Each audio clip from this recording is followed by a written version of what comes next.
Hello, I'm Mark Stern, and I'm back with another edition of Your Property Matters, which is all about your property and that it does matter to me, but I'm sure it matters very much to you as well.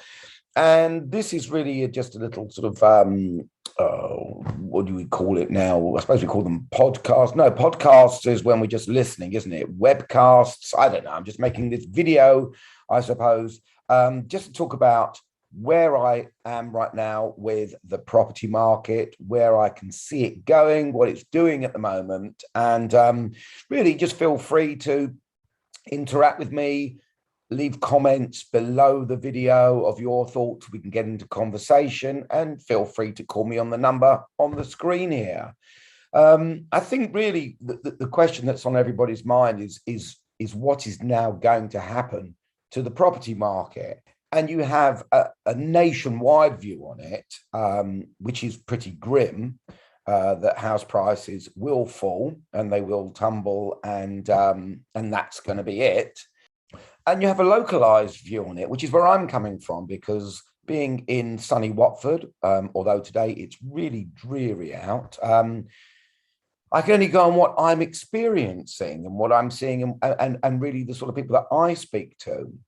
Now, nationally, interest rates have gone up, possibly will rise again. On top of that, we are looking, the media is starting to invent a recession, which is an amazing tool for them to invent, because obviously we finished Brexit. That didn't finish us off. COVID did unfortunately finish some people off, but we're still here, and the vast majority of us survived through COVID.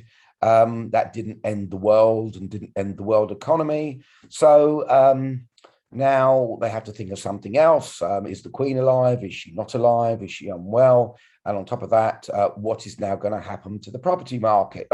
Let's go into a recession. That should finish us off nicely. Obviously, we've got higher outgoings now. Inflation's gone up. I mean, God, it's ridiculous. My utility bill, my gas and electricity is like another little mortgage payment.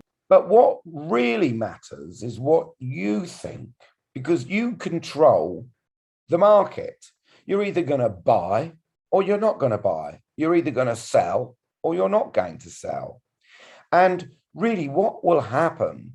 So right now, I'm getting offers on every single property that I've got on. The offers are not great. They're a way away from the asking price, and that generally will mean, if buyers hang in there, it will start to force offers being accepted at a lower amount, and therefore prices will come down.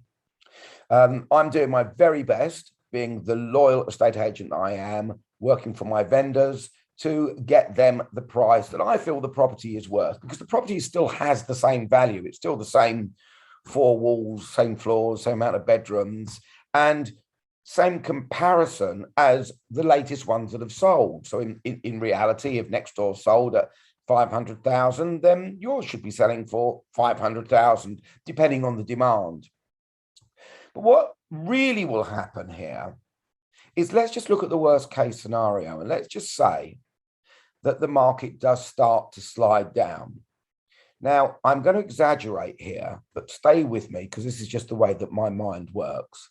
If the market starts to fall, it will fall for about 5 minutes in a week. And what I mean by 5 minutes in a week is this. You've got prices here. Offers are coming in low. People start accepting lower offers. The next ones go on for less money.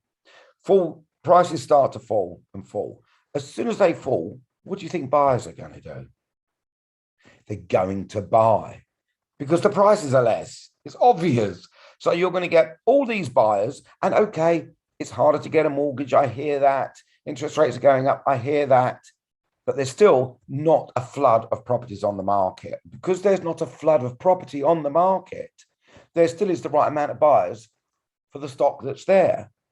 So the first buyer will say, price is low. Offer. Boom.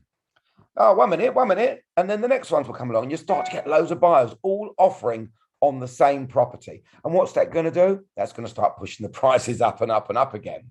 So If they do drop, they'll drop for 5 minutes because the flood of buyers will just swarm the property because they're at a low price, and they'll start bidding against each other. And I really do feel that in our lifetime now, the days of property crashes have been and gone. They really have. You know, we used to have property crashes every few years. Now they're like once a decade, and they last for 6 months. So I wouldn't worry. If you're looking to sell, speak to me. Because I work completely on my own, I focus on your property. So I would focus on just selling the one property, getting the buyers in, getting you the best price. And that's how I work. Move on to the next one and move on to the next one.